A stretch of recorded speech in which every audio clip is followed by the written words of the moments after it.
Hello viewers, welcome to my channel readers club with Smita. आज हम Napoleon Hill का practical steps to think and grow rich का chapter 1 विचार की शक्ति का दोहन करे पढ़ने जा रहे हैं। सारी उपलब्धियां विचार से शुरू होती है। दरअसल आप ये पुस्तक पढ़ ही नहीं रहे होते अगर आपने पहले इसे पढ़ने के बारे में ना सोचा होता। सफलता पाने के मामले में विचार एक धारणा या इरादे से नहीं अधिक है। विचार कर्म का इंजन है, यानी ये कोई अस्थिर धारणा नहीं बल्कि एक मानसिकता है, एक मानसिक अवस्था है। ये एक ऐसी धारणा है जिसे उद्देश्य, लगन, प्रबल इच्छा और विश्वास के साथ मिलाने पर इसका रूपांतरण दौलत या किसी भी दूसरी मनचाही चीजों में किया जा सकता है। सफलता के विचार को पर्याप्त शक्तिशाली बनाने वाले गुण ये है। निश्चित विचार में कोई आकस्मिक योजनाएं नहीं होनी चाहिए। इसमें आपकी निगाहें किसी निश्चित खास चीज पर जमी होती है। उद्देश्य पुण्य उद्देश्य आपके दिमाग में मौजूद वो लक्ष्य, वो वस्तु या स्थिति है जिसे आप चाहते हैं। वो दिशा है जिसमें आप चलने का चयन करते हैं। लगनशील लक्ष्य हासिल करने के प्रति चाहे जिस चीज की जरूरत हो, सब कुछ करने का नजरिया हार का यकीन होने के बाद बहुत कम लोग जीत पाए हैं। तीव्र इच्छा जब इच्छा पर्याप्त प्रबल हो तो कोई बाधा अजय नहीं होती। विश्वास इंसान में यह विश्वास और अपेक्षा होनी चाहिए कि उसकी मनचाही चीज उसे मिल जाएगी। विचार वो ऊर्जा है जो आपके और मनचाही चीजों के बीच की बाधाओं से उबरने के लिए आवश्यक फॉर्म को प्रेरित करती है। कुदरत में निहित सिद्धांत जो सिद्धांत आपको सोचने और अमीर बनने में सक्षम बनाते हैं, उनकी जड़ें प्रकृति में है। आप आपकी पृथ्वी और हर अन्य भौतिक वस्तु विकासवादी परिवर्तन का परिणाम है, जिसके जरिए पदार्थ के बहुत छोटे छोटे टुकड़े को क्रमबद्ध तरीके से व्यवस्थित और संयोजित किया गया है। यही नहीं, इस पृथ्वी आपके शरीर की अरबों खरबों कोशिकाओं में से प्रत्येक कोशिका और पदार्थ के हर अणु की शुरुआत ऊर्जा के फॉर्मूले रूप से ही हुई है। इच्छा विचार आवेग है, विचार आवेग ऊर्जा के रूप में है। जब आप पैसे का संग्रह करने की इच्छा को विचार आवेग से शुरुआत करते हैं तो आप अपना खातिर उसी चीज को सक्रिय कर रहे हैं जिसका इस्तेमाल प्रकृति ने इस पृथ्वी और इस सृष्टि में मौजूद हर भौतिक स्वरूप को बनाने में किया था, जिसमें वो शरीर और मस्तिष्क शामिल है जिसमें विचार आवेग उत्पन्न होते हैं। जहाँ तक विज्ञान पता लगा पाया है, पूरी सृष्टि पदार्थ और ऊर्जा से बनी है। हर चीज ऊर्जा और पदार्थ के तालमेल से बनी है, जिसमें आसमान में तैरने वाले सबसे बड़े तारे से लेकर रेत के सबसे छोटे कण तक हर चीज शामिल है। अब आप प्रकृति की प्रक्रिया से फायदा उठाने की कोशिश कर रहे हैं। आप इच्छा को इसके भौतिक और आर्थिक समतुल्य में बदलना चाहते हैं और इस काम के लिए प्रकृति के नियमों के अनुरूप ढलने की कोशिश कर रहे हैं। आप यह काम कर सकते हैं, ये पहले भी किया जा चुका है। आप कुछ अटल नियमों की सहायता से भारी दौलत कमा सकते हैं, लेकिन इससे पहले आपको इन नियमों को ये जानना समझना होगा और उनका इस्तेमाल करना सीखना होगा।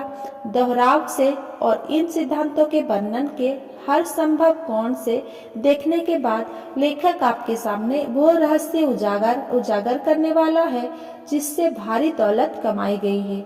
हालांकि यह अजीब और विरोधाभासी लग सकता है, लेकिन ये रहस्य दरअसल रहस्य है ही नहीं। प्रकृति स्वयं पूरी पृथ्वी पर इसका विज्ञापन करती है। ये रहस्य तारों, अदृश्य ग्रहों, हमारे ऊपर और चारों ओर के परिवेश, घास के हर दिन के और हमें दिखने वाले जीवन के हर रूप में नजर आता है। प्रकृति जीवाविज्ञान के संदर्भ में भी इस रहस्य का विज्ञापन करती है। ये आपके भीतर की एक छोटी कोशिका के रूपांतरण में नजर आता है, जो इतनी छोटी होती है कि पिन की नोक पर भी खो सकती है। इच्छा का इसके भौतिक समतुल्य में रूपांतरण यकीनन इससे ज्यादा चमत्कारी नहीं है। अगर आप इस बात को पूरी तरह ना समझ पाए हो तो हताश ना हो। अगर आप लंबे समय से मानसिक कार्य प्रणाली के विद्यार्थी नहीं हैं, तो आपसे ये अपेक्षा भी नहीं की जाती है कि पहली बार पढ़ने पर ही आप इस अध्याय में बताई सारी बातों को आत्मसात कर लेंगे। लेकिन समय के साथ आप अच्छी प्रगति करेंगे। आगे आने वाले सिद्धांतों कल्पना की समझ का रास्ता खोल देंगे। जब आप इस दर्शन को पहली बार पढ़ते हैं तो जितना समझ में आए उसे आत्मसात कर ले। फिर दोबारा पढ़ने और मनन करने पर आप पाएंगे कि ऐसा कोई ऐसी चीज हुई है जिससे सारी बात स्पष्ट हो गई है और आपकी समझ बढ़ गई है। सबसे बढ़कर इन सिद्धांतों के अध्ययन में ना रुके, ना झिझके, जब तक कि आप ये पुस्तक कम से कम 3 बार ना पढ़ ले, क्योंकि इसके बाद आप सब रुकना नहीं चाहेंगे। आप अपने भाग्य के स्वामी हैं, अपनी आत्मा के कप्तान हैं। जब अंग्रेज कवि W.C.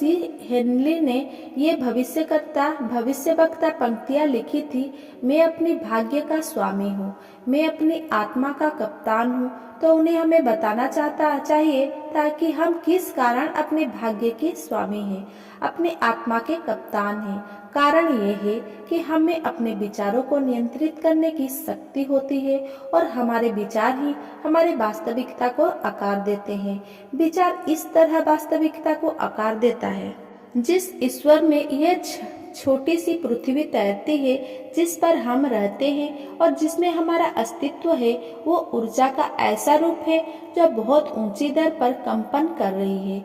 इस ईथर में एक तरह की सर्वव्यापी शक्ति भरी है जो खुद को हमारे मन के विचारों के अनुरूप ढाल लेती है और उन विचारों को उनके भौतिक समतुल्य में बदलने के लिए हमें स्वाभाविक रूप से प्रभावित करती है।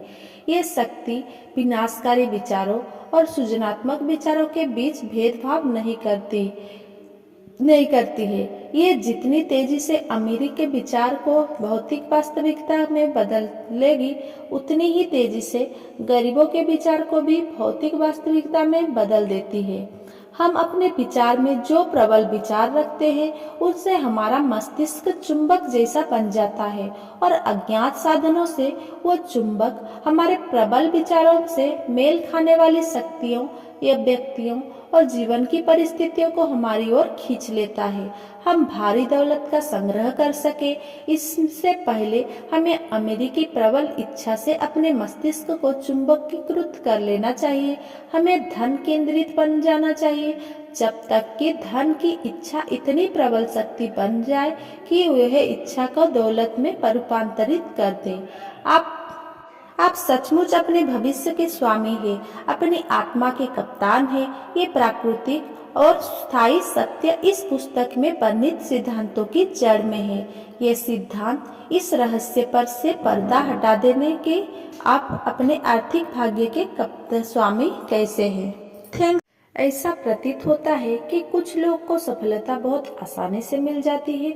उनके प्रयास भले ही प्रत्यक्ष तौर पर ना दिखे, लेकिन वे शानदार बंगलों में रहते हैं, अपने बच्चों को सर्वोत्तम स्कूलों में भेजते हैं, बढ़िया कारों में घूमते हैं, दुनिया भर की सैर करते हैं और फिर भी उनके पास दूसरों की मदद के लिए पर्याप्त संसाधन होते हैं। क्या वे आपसे ज्यादा पढ़े लिखे हैं और मेधावी है? क्या वे आपसे अधिक परिश्रम करते हैं? क्या वे आजीविका कमाने में भी अपना जीवन लगा देते हैं? नहीं। तो फिर उनकी सफलता का रहस्य क्या है? वर्षों पहले एक युवा पत्रकार नेपोलियन हिल्स ने 25 साल के दौरान 500 से अधिक करोड़पतियों के साक्षात्कार लिए और सर्वाधिक महत्वपूर्ण बात यह रही कि उन्होंने 25,000 से अधिक ऐसे लोगों के बारे में अध्ययन किया जो विफल रहे थे। उनकी इस कोशिश का मकसद था सफलता का गुप्त फॉर्मूला उजागर करना और उसे पूरी दुनिया के सामने पेश करना। उनके नजरिया और कोशिश का नतीजा प्रतिष्ठित पुस्तक थिंक एंड ग्रो रिच के रूप में सामने आया। इस पुस्तक की अब तक दुनिया भर में 1.5 करोड़ से अधिक पत्रियां बिक चुकी है। इससे लाखों पाठकों को प्रेरणा और मार्गदर्शन मिला है और इस दुनिया को बदलने में मदद मिली है जिसमें हम रह रहे हैं। इस संस्करण में आप जानेंगे कि वह मनोदशा कैसे हासिल की जाए जो दौलत को आकर्षित करती है। ये पुस्तक थिंक एंड ग्रो रिच में पुस्तक सिद्धांतों को परिष्कृत कर उन्हें एक सहज और सुगम रूप में पेश करती है। इसकी विषय वस्तु को व्यवहारिक परामर्श द्वारा समृद्ध किया गया है और प्रत्येक अध्याय के साथ अलग खंड में सफलता की कहानियां दी गई है। ये कहानियां प्रत्येक सूत्र के पीछे छिपे सिद्धांतों को उजागर करती है। ये पुस्तक आपको नेपोलियन हिल के सफलता के फॉर्मूले को बेहतर ढंग से समझने और उन्हें अमल में लाने में मदद करती है, जिससे जीवन के सभी पहलुओं में आपकी कामयाबी सुनिश्चित हो सके। धन्यवाद।